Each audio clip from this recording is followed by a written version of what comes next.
Hello everyone. आज हमें देखना है ABCD पैरामीटर्स। इनको लाइन पैरामीटर्स भी बोलते हैं या टी पैरामीटर भी बोलते हैं। टी मतलब ट्रांसमिशन लाइन के लिए ही है, ठीक है।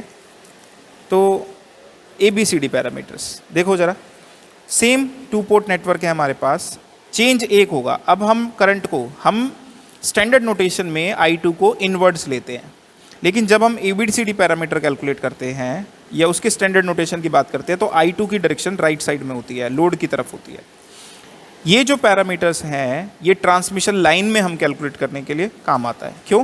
क्योंकि इनपुट जो है, जैसे जनरेटर है हमारे पास, ठीक है, तो उसके इनपुट से हमें मतलब है और आउटपुट पैरामीटर्स की टर्म्स में हमें उसे डिफाइन करना है।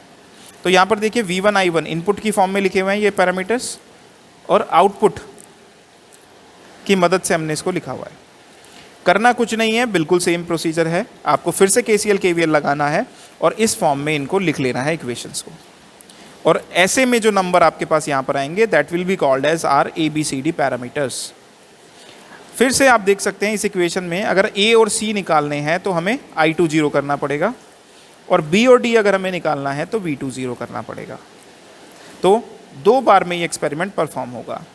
हमने क्या करा, एक बार में देखिए I2 को 0 कर लिया, A और C निकालेंगे अब यहाँ पे हम, तो I2 को 0 कर दिया, तो रेस्ट ये वाला पार्ट खत्म हो गया, ठीक है। ये बचा हमारे पास, A क्या हो जाएगा V1 अपॉन में V2, C क्या हो जाएगा I1 अपॉन में V2, ठीक है।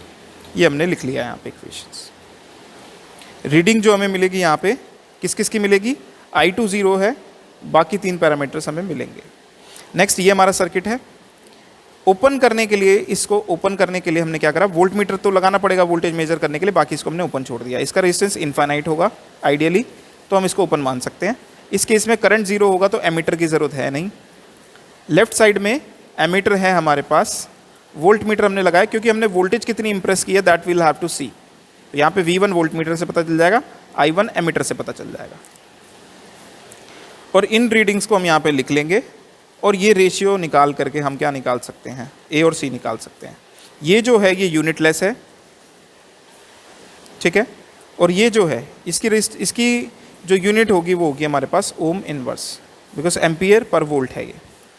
नेक्स्ट काम के लिए हमें क्या करना है, I2 को 0 करना पड़ेगा। I2 0 होने का मतलब वोल्टेज 0 करनी है तो शॉर्ट सर्किट करना पड़ेगा, और V2 0 करना है तो आउटपुट को शॉर्ट करना पड़ेगा।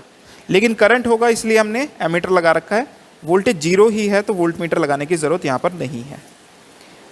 एक एमीटर हमने यहाँ पे लगा दिया है, एक वोल्ट मीटर हमने यहाँ पे लगा दिया है। ये हो गया हमारे पास B क्या हो जाएगा, V1 अपॉन में I2, सेम इक्वेशन की मदद से हम निकाल लेंगे। ये हो जाएगा V1 अपॉन में I2, ये वाली टर्म तो 0 हो गई। सिमिलरली D हमने यहाँ पे कैलकुलेट कर लिया, तो हमारे पास जो रीडिंग आएगी V2 तो 0 है, बाकी 3 रीडिंग्स आ जाएंगी, और इन 3 रीडिंग्स के रेशियो से हम B और D पैरामीटर्स निकाल सकते हैं।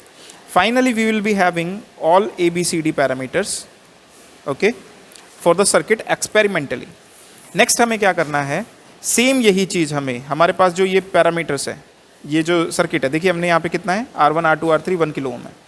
इन सब को थियोरेटिकली निकालना है, ABCD पैरामीटर्स को थियोरेटिकली निकाला है, जैसे हमने डिस्कस किया KCL KVL इक्वेशन की मदद से, ठीक है।